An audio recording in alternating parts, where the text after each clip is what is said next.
তো প্রথমেই দিয়ে দেব লেবুর রস।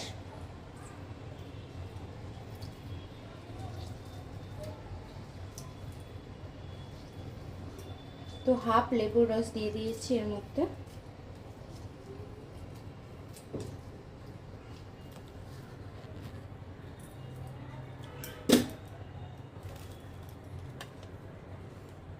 এবার দিয়ে দেবো আদা রসুন কাঁচা লঙ্কা আর জিরে বাটা।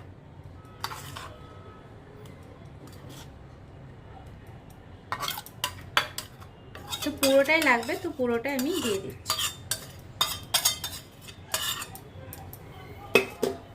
এবার লাগবে টক দই।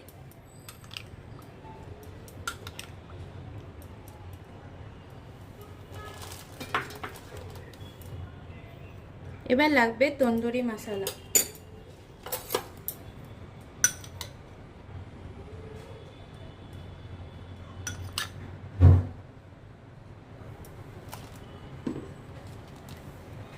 একটু লাগবে লাল লঙ্কা গুঁড়ো। অ্যাকচুয়ালি তন্দুরি যে মশলাটা থাকে ওটা অলরেডি সব রকম মশলা থাকে, তো আমি উপর থেকে একটু হালকা দিচ্ছি লাল লঙ্কা গুঁড়ো আর সামান্য জাস্ট হলুদ গুঁড়ো।